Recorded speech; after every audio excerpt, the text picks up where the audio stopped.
반갑습니다. 말씀과 함께 하루를 시작하는 주님의 백성들을 예수님의 이름으로 축복합니다.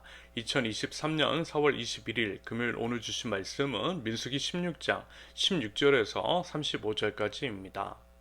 이에 모세가 고라에게 이르되 너와 너의 온 무리는 아론과 함께 내일 여호와 앞으로 나아오되 너희는 제각기 향로를 들고 그 위에 향을 얹고 각 사람이 그 향로를 여호와 앞으로 가져오라. 향로는 모두 250개라. 너와 아론도 각각 향로를 가지고 올지니라.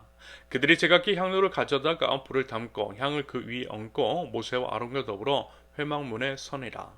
고라가 온 회중을 회막문에 모아놓고 그 두 사람을 대적하려 하며 여호와의 영광이 온 회중에게 나타나시니라. 여호와께서 모세와 아론에게 말씀하여 이르시되 너희는 이 회중에게서 떠나라. 내가 순식간에 그들을 멸하려 하노라. 그 두 사람이 엎드려 이르되 하나님이여 모든 육체의 생명이 하나님이여 한 사람이 범죄하였거늘 온 회중에게 진노하시나이까. 여호와께서 모세에게 말씀하여 이르시되 회중에게 명령하여 이르기를 너희는 고라와 다단과 아비람의 장막 사방에서 떠나라 하라. 모세가 일어나 다단과 아비람에게로 가니 이스라엘 장로들이 따랐더라. 모세가 회중에게 말하여 이르되 이 악인들의 장막에서 떠나고 그들의 물건은 아무것도 만지지 말라. 그들의 모든 죄 중에서 너희도 멸망할까 두려워하노라 하며 우리가 고라와 다단과 아비람의 장막 사방을 떠나고 다단과 아비람은 그들의 처자와 유아들과 함께 나와서 자기 장막 문에 선지라. 모세가 이르되 여호와께서 나를 보내사 이 모든 일을 행하게 하신 것이요 나의 임으로 함이 아닌 줄을 이 일로 말미암아 알리라. 곧 이 사람들의 죽음이 모든 사람과 같고 그들이 당하는 벌이 모든 사람이 당하는 벌과 같으면 여호와께서 나를 보내심이 아니거니와 만일 여호와께서 새 일을 행하사 땅이 입을 열어 이 사람들과 그들의 모든 소유물을 삼켜 산채로 수월에 빠지게 하시면 이 사람들이 과연 여호와를 멸시한 것인 줄을 너희가 알리라. 그가 이 모든 말을 마치자마자 그들이 섰던 땅바닥이 갈라지니라. 땅이 그 입을 열어 그들과 그들의 집과 고라에게 속한 모든 사람과 그들의 재물을 삼키매 그들과 그 모든 재산이 산채로 소홀에 빠지며 땅이 그 위에 덮이니 그들의 회중 가운데서 망하니라. 그 주위에 있는 온 이스라엘이 그들의 부르짖음을 듣고 다 도망하여 이르되 땅이 우리도 삼킬까 두렵다 하였고 여호와께로부터 불이 나와서 분향하는 250명을 불살랐더라. 아멘. 어제 이제 말씀에 이어서 이제 계속되는 민수기 16장 모세가 이제 권위에 대적하여 반란을 일으키는 고라 일당 그리고 이제 그에 대한 하나님의 반응에 관한 말씀입니다. 어제 이제 이런 말씀을 드렸어요. 고라 일당이 무슨 정당한 이유가 있어서 예를 들어 이제 모세가 하나님과 사람 앞에 어떤 부정이라든지 불법, 직권 남용 같은 것들을 저질렀기 때문에 반역을 일으킨 것은 아니었다라는 거예요. 그들이 하나님을 운운했지만 그렇다고 해서 그들이 하나님을 위해 나선 것은 아니었다라는 겁니다. 오히려 하나님과 무관한 행보였죠. 그것은 이후 하나님의 심판을 통해서 증명됩니다.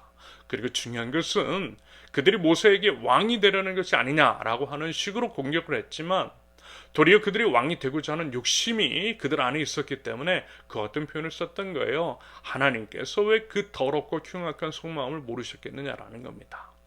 아무튼 이런 상황 가운데에 모세가 취했던 방법 그것은요 기도였어요. 하나님께 사람 앞에 겸손히 엎드린 것이었습니다. 하나님 앞에 기도하면서 하나님의 일하심을 기대하는 것이었다라는 거예요. 여러분 이것이 바로 믿는 자의 바른 태도라고 했죠. 엎드리며 겸손한 태도로 하나님 앞에 나아가 하나님의 뜻을 구하는 것. 물론 시간은 좀 걸려요. 이렇게 하면요 시간 걸리고요 또 억울할 수 있어요. 그 기간이 참으로 고통스러울 수 있습니다. 하지만 그것이 하나님을 인정하는 자의 바른 선택인 것이고요 믿음이며 이런 믿음을 보일 때 결국에는 그때가 언제인지는 우리는 모를 수 있지만 반드시 하나님께서 온전케 해 주실 줄을 믿습니다. 그래서 한번 보세요. 하나님의 권위를 인정하고 존중하며 하나님 앞에 이 문제를 들고 나갔던 모세 그런 모세를 구원해 주시고 정적을 물리치심으로써 다시금 이제 모세에게 권위를 회복시키시는 장면이 펼쳐집니다. 어제 이제 말씀에서 제안을 했던 것처럼 모세는 고라 일당에게 각자 향로를 들고 나오라고 합니다. 참고로 향로는요 향을 피우기 위한 그릇입니다. 보통 이제 성경에서 연기는 기도를 상징하죠. 향로의 연기가 피어올라 하늘로 올라가는 것은 기도할 때 그 기도가 하나님께 올라가는 것을 상징합니다.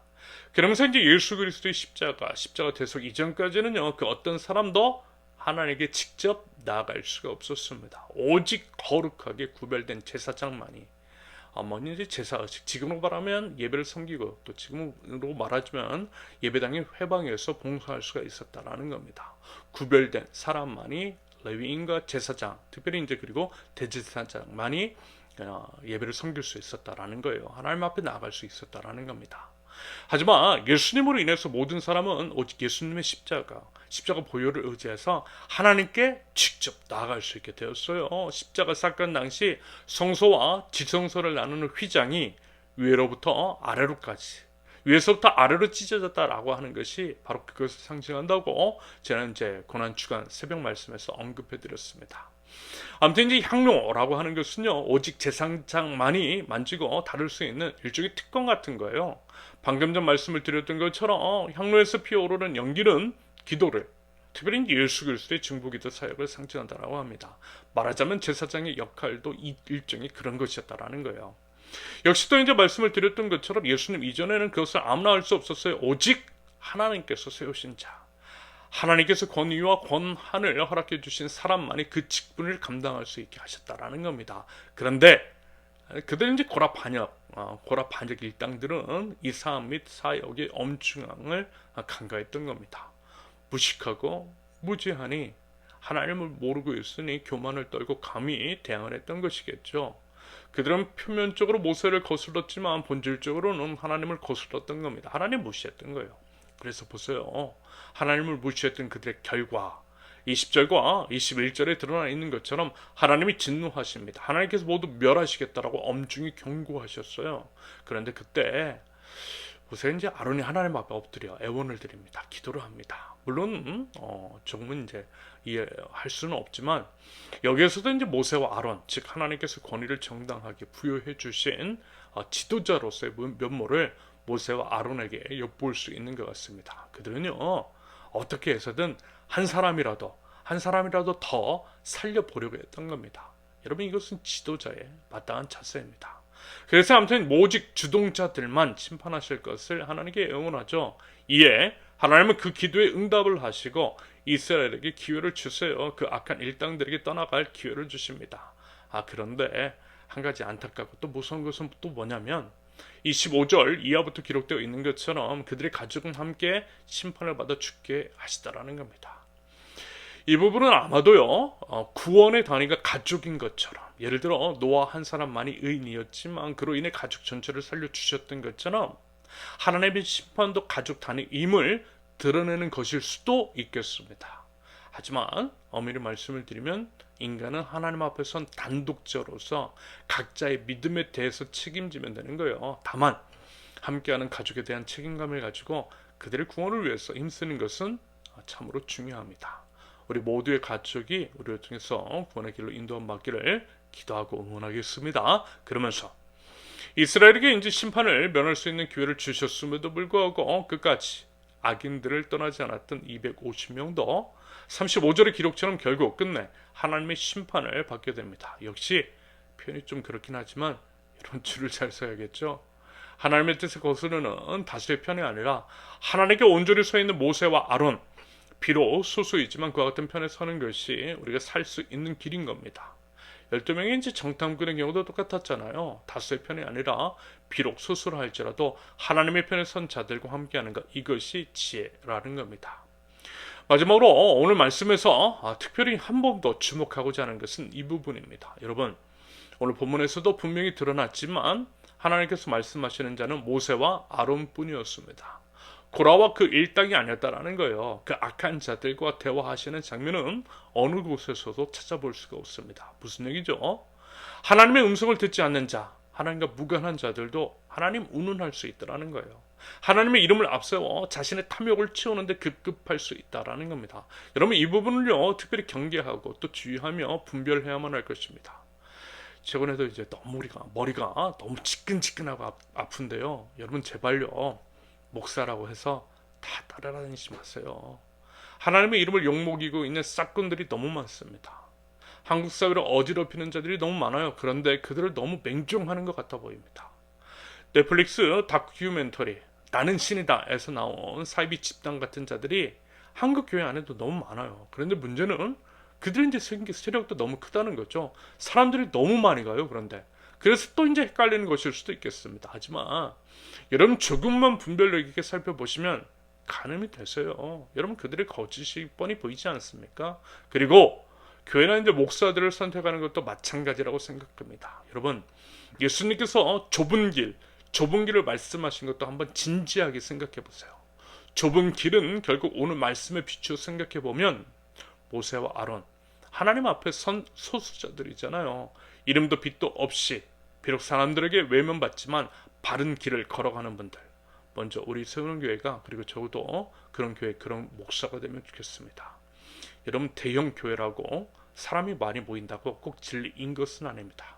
당연히 소수라고 해서 작은 교회라고 해서 또 그런 것도 아니라는 점. 바라기는요. 여러분 바른 분별력으로 바른 편 하나님의 편에 설 줄 알고요.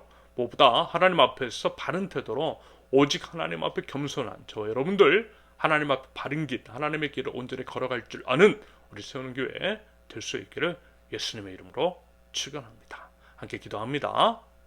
하나님 앞에 분별력 있게 행동하기를 원합니다. 사람들의 말에, 겉모습에, 사람들의 숫자와 외적인 모습에 현혹이 되고 이리저리 끌려가는 것이 아니라 오직 주님 바라보고 오직 주님 의지하며 주님의 길을 온전히 따를 줄 아는 하나님 나라 백성들 되게 하옵소서. 저희들을 악한 자들의 시험과 유혹에서 우리 하나님 구원하여 주시옵소서. 사랑하는 가족들을 위해서 기도합니다. 아직 주님을 알지 못하는 자들, 아직 구원받지 못한 저희의 가족들을 불쌍히 여겨주시고 마음의 문을 열어주사 우리 주 예수 그리스도를 믿어 구원에 이룰 수 있도록 하나님 은혜를 더하여 주시옵소서. 하나님 저를 축복의 통로로서 구원의 통로로서 사용하여 주시옵소서. 예수 그리스도의 이름으로 기도합니다. 아멘. 하나님께서 오늘 주신 말씀과 각자의 기도 제목을 놓고 잠시 기도합니다.